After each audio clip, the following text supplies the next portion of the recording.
Hey, everybody. Welcome to another Playful Humans podcast. I'm your host, Mike Montague, and my guest this week is a soccer pro, a podcaster, a creator. He's in the wealth advisory space. His name's Brian Covey. He is right there, I think.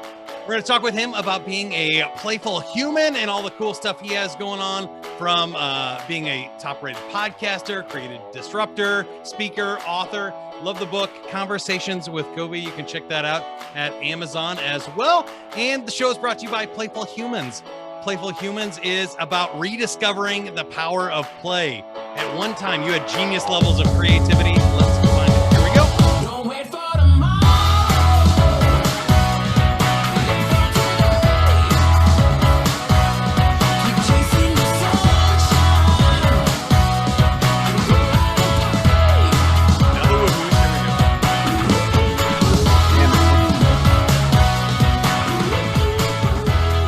All right, Brian, we like to start with the joke of the week. The joke of the week is brought to you by popcorn. If just before you die, you can find a way to swallow a bag of popcorn, your cremation will be epic. Popcorn. What do you call the guy who put his right arm in a dinosaur's mouth? Ooh. No. Lefty. All right. Done. But I still haven't gotten the rim shot. We've done like 75 episodes and I still haven't gotten the rim shot. Oh, we got to get that for you. It's on the Roadcaster. Yeah, there you go. So I wanted to start talking about soccer. Is that all right? Yeah, man. Oh, I could talk about soccer for days. So I'd say 85-90% sure I saw you play. I was a big soccer fan and stuff growing up. I was a ball boy for the Wiz and the Wizards when they MLS kicked off the first like 3 years. And I think that was right about your time of being a pro, right? Probably was about the same time. Yeah, and I traveled. We were everywhere. So, probably along the route of playing both college and professionally. It's funny how many people you'll run into and they're like, I remember you. And you're like, that's awesome. We played a lot of places. I probably don't remember all the places we played.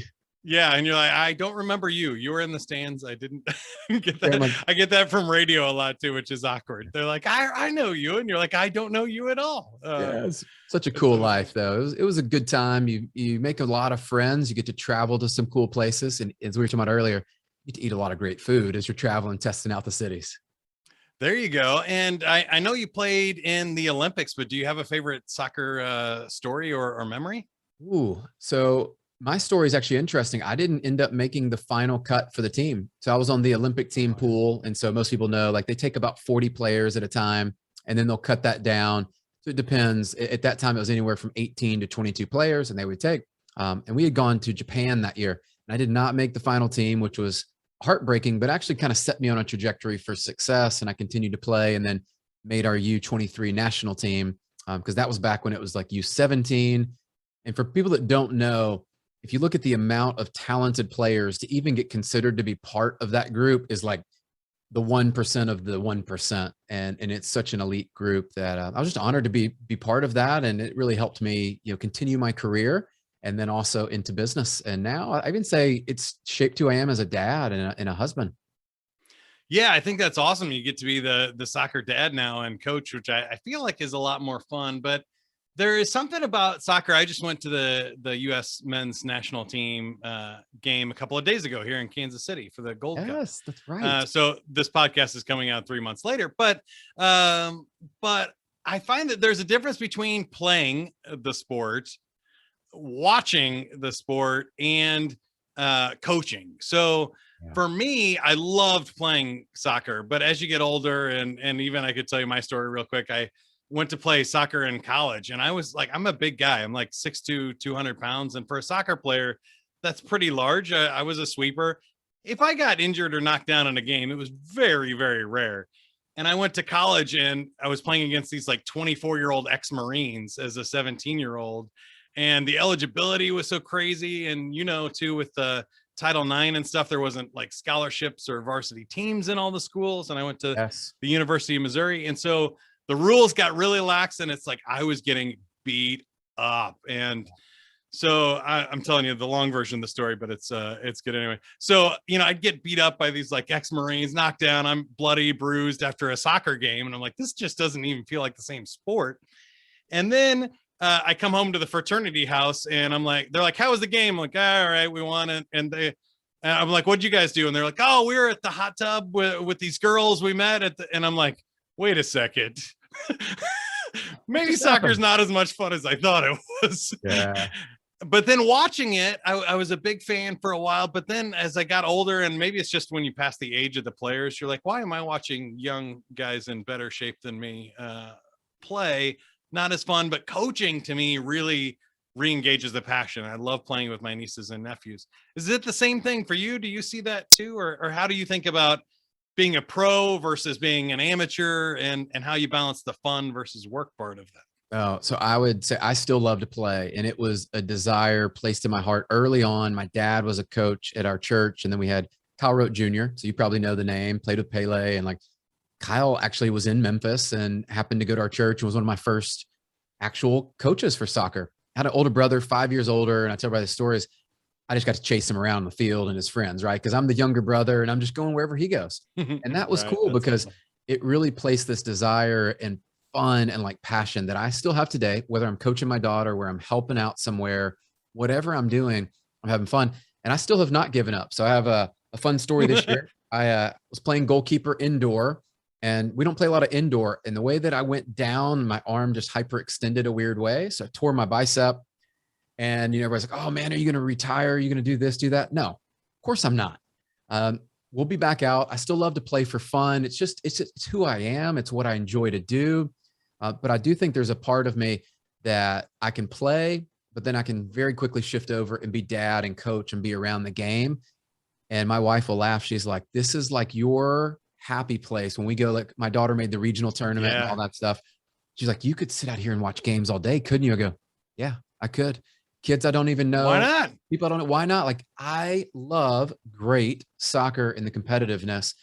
So yeah, I love it. I watch it. This past month has been like the gift of all gifts, right? Like so much great soccer that this is a great time to be alive and watching. If you love the game like we do, great time.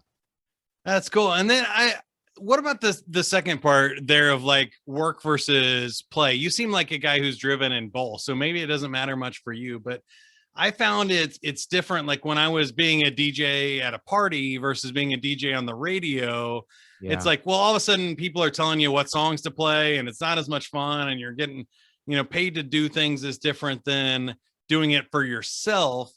Do you find that in sports or even in your play now with like podcasting and speaking is more for you, but when somebody else is paying you to speak, is that different than when you're just doing it for fun or it's a free gig that maybe you're volunteering for?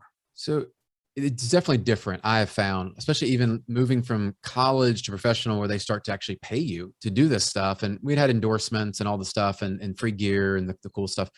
But when they start to pay you, it does become a job. And you realize very quickly in the league, it is a job.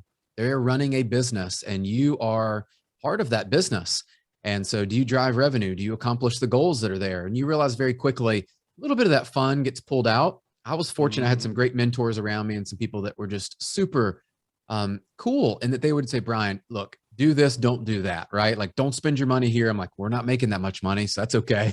Right. But I do find that today too, is in some of the speaking gigs, I still love to speak, whether it's at our church or whether it's a small group or whether it's just like, kids playing soccer and just to share those experiences and gifts and talents with them. When you start getting paid, what I have realized for me is there is a little bit of a difference there, but I always try to approach it from I'm me and where they've hired me at no cost or to pay me, I need to show up and be me and offer what I bring to the table. Cause I'm the only one that can bring what I bring to the table. And that might not be what they're looking for. And that's okay. But none of us should try to be someone else, right? The speakers and the people that they're trying to fake it to be somebody else. And it's like, that's not real. So I love to integrate who I am, not only as a former professional athlete, but how, I went through college and actually graduated with a pretty nice degree. It has helped me in life, but then I've moved on, right? And now a dad and a husband and a coach and leading a team and all of this stuff in business. Like all of that together has taught me lessons. And I don't think you can separate those, right? Like sometimes we want to separate and put it in a box and go, well, that was me as I was an athlete. No, that was just a Right. season in life that's taught me lessons that now in this season of life, those are things that I've learned through experience that I can deploy and hopefully be a better dad or husband or coach or, leader with our team. And as we're recruiting and growing, you take all of that and that's what you bring to the table, whether you're speaking or just spending time with your family. I love that. That's really great. I really appreciate the advice of showing up as you, no matter what the gig is a great way to be authentic and have fun and give yourself permission to be yourself and not try and fit some sort of expectation, but also the idea of having multiple roles and that, I can still be me if I am not a professional athlete is something a Yeah. lot of people struggle with. And, saying I can play for fun or I could play for work, or I could, be helping somebody else play Yeah. and watching as a spectator. And I think those are, that's an interesting way to think about it. And it's so much healthier to have that well-rounded view of your own self-esteem and self-worth so that you don't lose it, right? If you don't get to play or you don't get in the game, you don't worry about it. And I was lucky that I played a lot of sports. So basketball at varsity in high school, I rode the pine hard. Yeah. I got to start one game my senior year and got in about 5 others and spent most of the time watching and practicing and learning the other team's offense. So that our team could practice, right? We've all been there. I tried some other sports as well. Basketball did not continue on for me in Memphis. And Yeah. then I tried football a little bit. And I tell people, I was like, those were great experiences, because I think they taught me a lot of things. But I found, obviously my sport was definitely going to Yeah. be soccer. Whether I was aware of it or not, that was kind of predetermined in some ways. Yeah, that was my my awareness though, is like you can't get too full of yourself if you know that you're gonna ride the pine as soon as this fall season's over, right? Yeah. You're like, Yeah. I can't be Very humbling. that excited. Yeah. But I wanted to ask you one more question on this subject, which is about the kids, because I think you hit on it there too. Studies have shown now that kids are giving up by the age of 13 if they don't think they can go pro or they're not having fun in the traveling and competitive leagues and stuff. Do you have any advice for parents and coaches, or even kids, and how we think about the difference between a recreation and like a career choice there? Yeah. Well, one, Mike, I love that question, and I'll give some context. I grew up. My dad is a psychologist, so I only give that as some perspective. As I was very fortunate and blessed in that I had someone in my corner that was family that probably knew a lot more than most parents of when to press and when to be dad and step out of the way. And so what I would share with people is there's a dichotomy, and by no means am I an expert. So I'm just sharing what I'm living right now.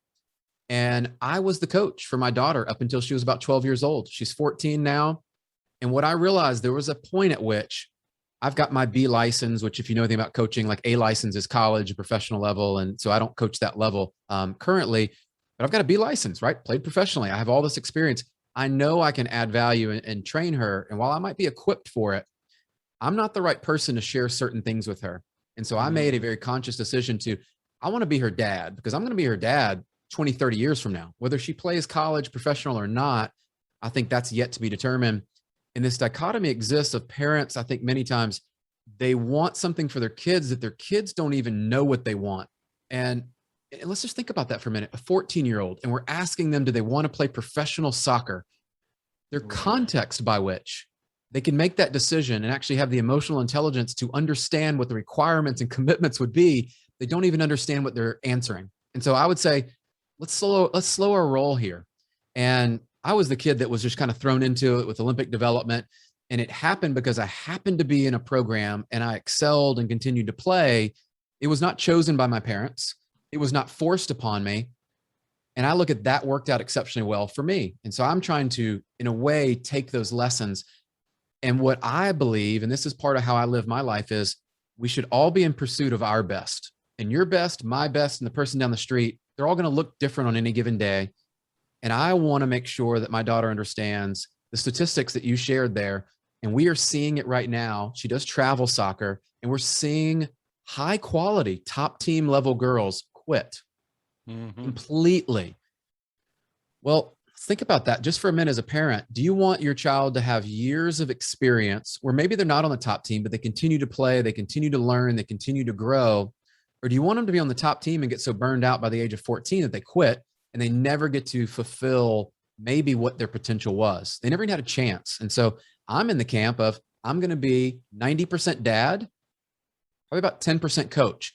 And I let that now be led and initiated by my daughter because she knows I'm there to ask questions. I want her to come to me and ask, hey, what do you think about this? How do you think I played here? What should I have done there?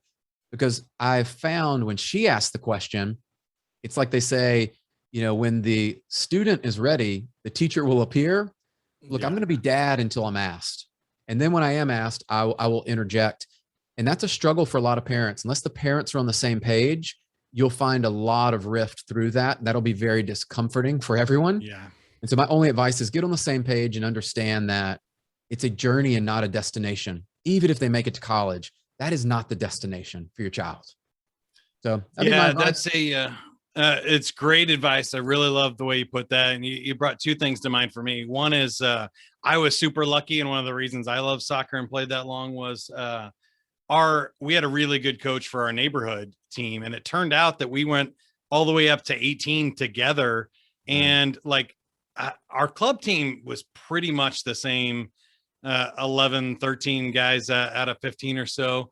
And our high school team ended up being 9 of the 11 starters were from that club team because we all were from the same neighborhood. So we all went to the same high school, but we would win tournaments or we'd go travel to tournaments and they'd be like, what state are you from? And we're like, we're from down the road. And all of a sudden we'd get that oh, we got this one in the bag. All right, guys, they're club team. Local club team. And then we get to smoke them because we had played together so long. We knew what everybody was going to do and how everybody played. Awesome. And we happened to have a really good coach. And that made it fun for me because it wasn't like we had to choose. I was just continuing to play with my friends. I wasn't choosing to be a professional or anything. And our coach kept putting us in more competitive tournaments when we could handle it and when we needed a challenge and stuff. Right. Second thing that came to mind when you were talking there was, I love the idea of the parents being supportive and not knowing what the kid is going to do for a career, because I learned that in radio where from the time I was young, we would do radio shows and interview my brother. And I always wanted to be on the radio. I think it was 5th grade. Was a radio station manager in a career day type thing. That's what I picked to study. But when I got there, the job was horrible. I was sitting in a room by myself behind a computer. You tell a funny joke and nobody laughs. Maybe one phone line in the corner lights up and it's my friend that heard it. And I was like, well, this job sucks. And so knowing what you enjoy and knowing what you want to be your career, completely different things. The pay was miserable and the hours are bad and all kinds of other stuff that even though I enjoyed the act of doing it, now hosting a podcast can be on my hours. Yeah. I decide how much to charge, or I can make from that. And I can fix those other problems with what I didn't like about radio. But I think even when you think about sports like that, right? You might enjoy the game of soccer, but do you enjoy being in a different city every night?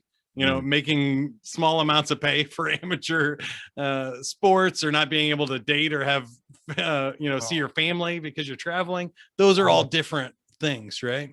Yeah. And I think, I was running with my daughter this morning. They've got some summer assignments, as the coach likes to call them. And I had worked out early this morning. I came back. She's like, hey, I'm going running. I was like, you want me to go with you? I'll go with you. I can always use an extra walk or run. Won't hurt. And I was thinking in my head, as I was running back, there's a route that's this kind of gnarly hill in Nashville, but in our neighborhood, it's just uphill for a good mile. It feels like, and it's slow, but it's one of those slow and painful. Yeah. I thought it brought memories back where I would train late at night because it was so hot in Memphis. And what most people don't see is the athletes that make it to that level, what they do that you never see, and the commitment that's actually there. And living that life, that's something that, I want to introduce to my daughter. I want to show her what's required. I want to challenge her to be her best. But the reality is, for most people, they are not mentally or physically strong enough, and they're not built for it yet. But you can get them there. You can get them there over time. And so I think we need to be cognizant of, you're not going to go from here way over here to this elite athlete overnight or by a summer just by training. And so I always try to just have that long run, you know, the long range view. I try to share that with my daughter of, hey, every day we're getting a little better. Every week we're getting a little stronger. And that mentality for her has really played out over the last few years. She moved into the role of goalkeeper, right? So she's got a little specialized training. She's got some things there and we're working all that. I'm like, every week, every season, we're going to get better in an area. And then over time, those are going to stack up to make you a complete, well-rounded, not just goalkeeper, but player on your team that contributes and is a leader on and off the field. You're somebody people can trust. You're good with your feet. You're good with your hands. You understand the game, like all of that. Yeah. And oh, by the way, you got to be physically fit. And as a goalkeeper, you got to be wicked quick. You got to be great at a lot of things that are not the typical position. And so let's just build be that. Willing to take a punch too. Literally, right? Yeah. Literally.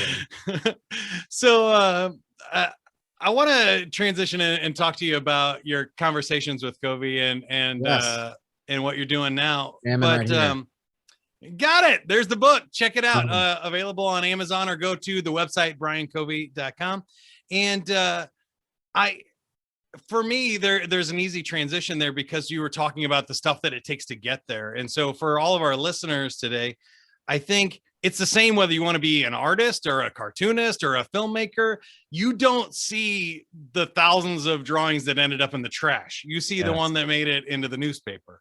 And so it's the same thing for an athlete or a speaker. Is you don't see that gig where 2 people showed up and you didn't pay and you're like it looks like I'm practicing my speech today. Right? Or the hour spent prepping and preparing and rehearsing for that. So tell me about what you're doing now and where your passion is directed these days. Yeah. So this was pretty cool. I started the podcast prior to COVID, which turned out to be one of the absolute best things. That stepping outside my comfort zone. Full disclosure, I was nervous, didn't know what to do, didn't have the right equipment, like all the reasons and excuses we all make up to say, oh, I shouldn't do this, I'm not ready. And there was this moment where it was like, okay, Brian, you said you're going to do this. You've written it down. Come on, man. Like, are you this person, or are you the person that you say you are?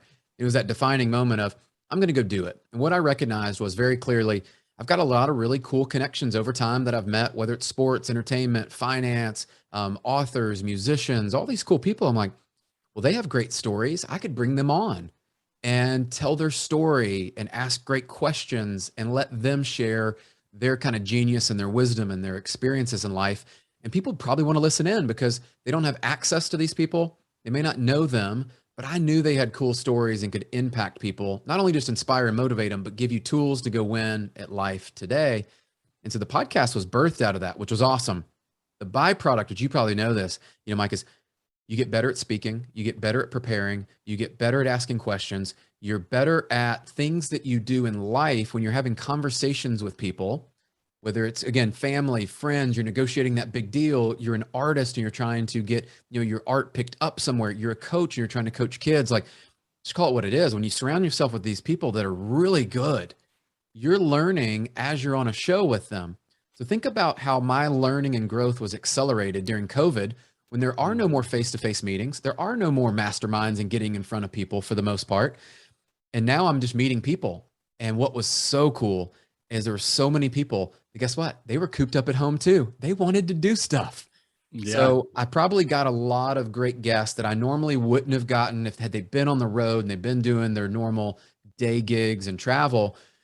And I just took it and I said, I'm going all in. I'm going to ask people, I'm going to research, I'm going to find, I'm going to ask for connections, and I'm just going to make this the best that I know how to make it. And over time, I hired a coach that kind of came in and gave me some great tips and pointers. And that led to the book, which was really just one of those ideas that we all have. But the reality is many of us don't act on our ideas. And then we sit back and wonder why we're not having success, we're not having fun, we're not fulfilled. And I said, look, I've always had a desire and a dream to write a book. I've had some amazing conversations. Wouldn't it be cool if I could put my favorite conversations, the ones that people engaged and commented the most, what if I put them into a book? And I ran it by about 5 or 6 people that actually got featured in the book. I'm like, what do you think? And they're like, Brian, that's awesome. Why didn't I think of that? I think I'm going to do that. So again, it's just having an idea, but then having the follow up and to actually execute what you say you're going to do. That's how the book was actually birthed. Is I said, I'm going to do it. I don't really have a topic or something I want to go write an entire book and like start that process, but I knew this would add value in a season for many people, that it was almost a mini Tony Robbins type conference you could go to and imagine learning from 11 of what I feel are some of the best speakers, podcast hosts, musicians, coaches, all of these people all in one condensed book. And you got their Reader's Digest version. If you got to hear their TED Talk, I put that in. So you could read one chapter or read them all. And then afterwards, what I loved is people would connect with one or two people in the book, right? And you're like, hey, that story, that's what I did. I was a basketball player. I didn't get to play much, but I went on and did this. Or, I'm a dad and that's what this person's doing. Or some of our female entrepreneurs that were featured in there, they need leaders and role models and people to look up to or to kind of connect with. Well, that was incredible. We had someone that was on Shark Tank. And I just thought, what if we could deliver that to the market? Most people couldn't afford or have access to these people. And it turned out to be super cool. That's awesome. I was going to run down just a few of the ideas in the book for people listening here, like be kind to others, put out positive energy to attract the right people, always be a learner and addicted to growth and personal development, be hungry, have hustle in your game, give and share your gifts and talents with others, surround yourself with great people, association matters, be passionate about your vision and live your purpose.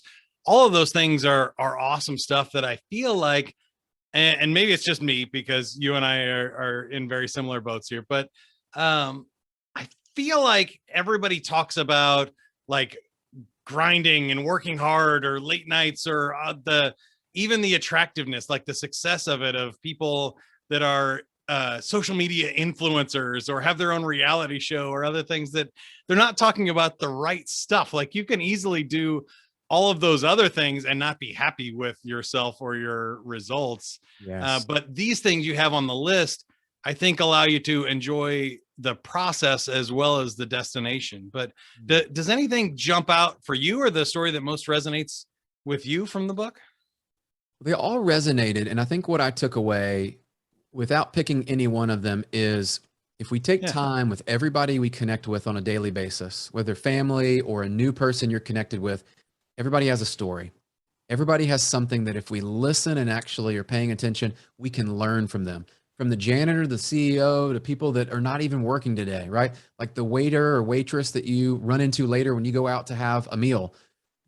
Everyone you encounter, I believe, God's kind of put us here to where those interactions are interactions that we're going to learn and make them better as a result of our presence with them and how we spend our time. And what I would share, it just kind of echo what you said, is there are a lot of people that appear to be successful online and they are grinding and they are putting in the hours. And you and I have seen it. I've seen it in the financial services industry and all of this. You may see them driving a Lamborghini and you may see the nice house and all that. You don't see the pain meds they're addicted to. You don't see the depression that they're dealing with. You don't see the failed marriages that they're dealing with, and they'd have no friends. Debt. The debt that's really exists. You really don't know. And so for all of us, what I would say is we need to live our life.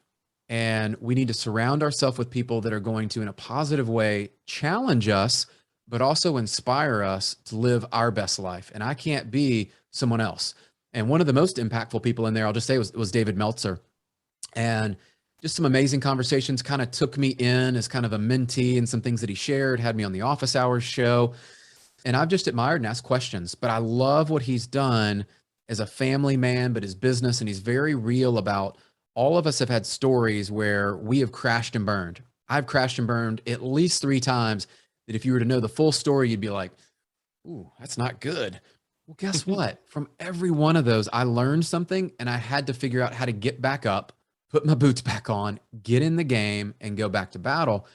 And that's where I think the stories in this will show you that we're actually not that different. There is a separator, though. And I will tell you, one of the separators from everybody in the book we talked about was when they take an idea to execution, or they recognize a change that needs to happen in their life.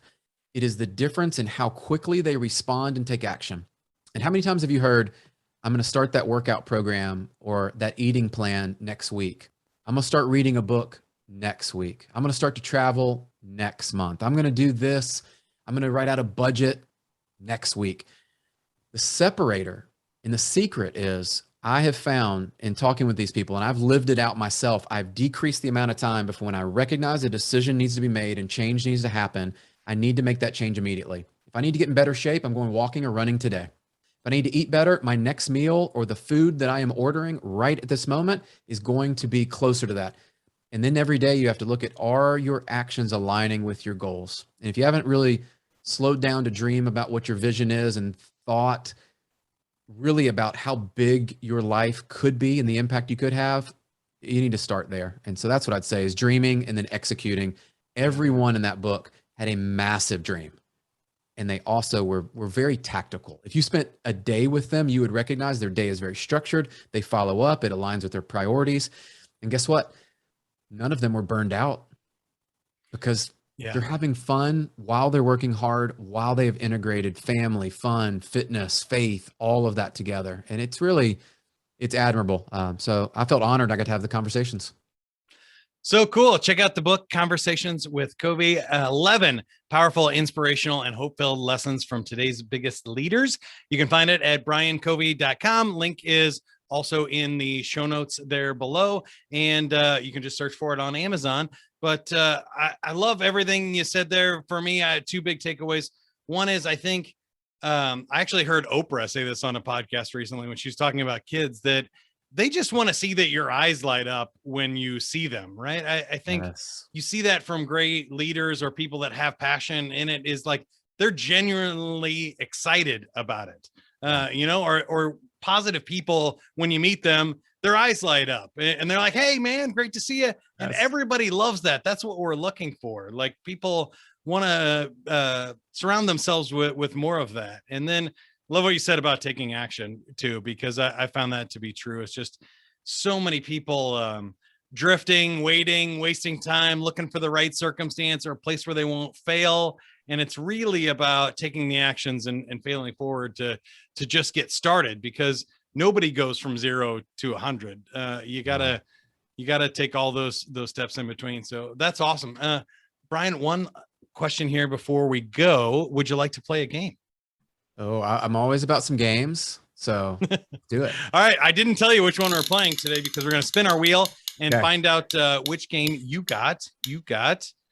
Survey says it's pretty easy. You've probably seen a Friendly Feud style show on TV. I have the top 5-6 answers on a card here. All you have to do is get on the board with 2 out of 3, and I'll give you a free 30-second commercial for whatever else you want to pitch. Okay. So since you're in the financial services industry, name a good way to teach children the value of money. Ooh, I would say,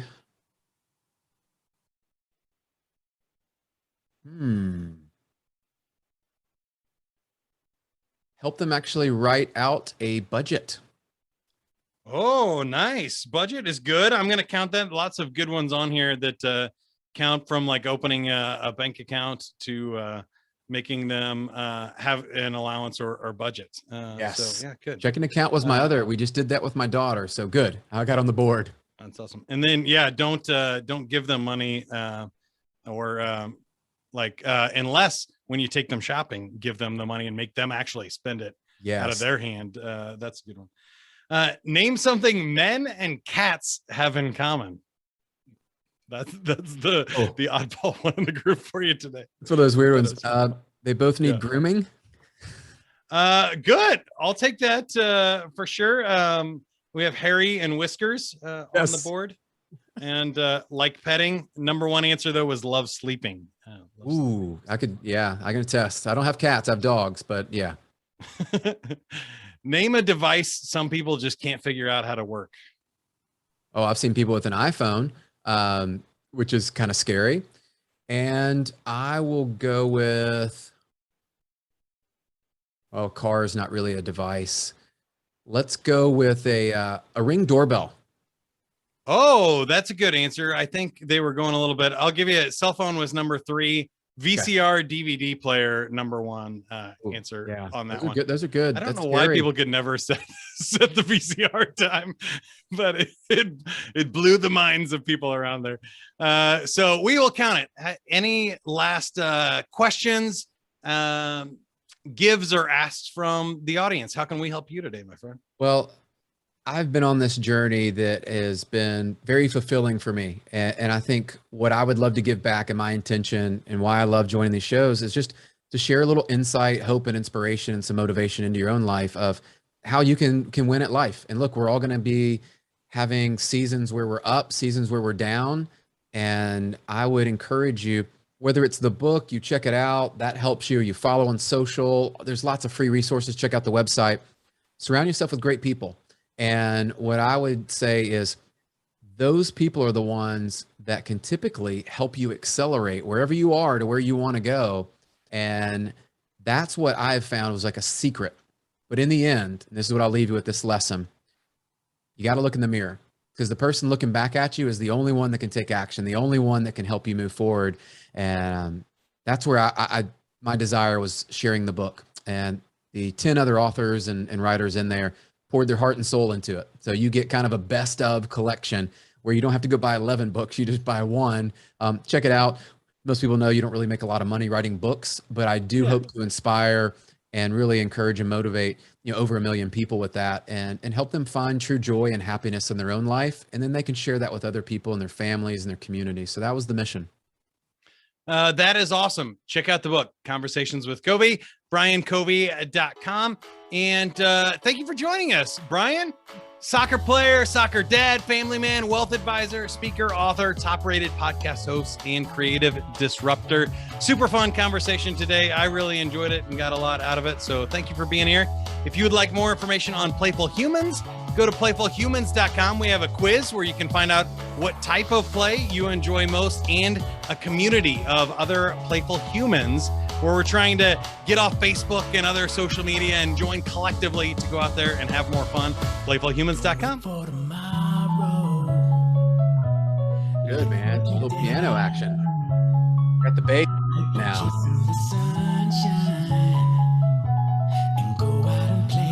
Go play, everybody. Have a good one.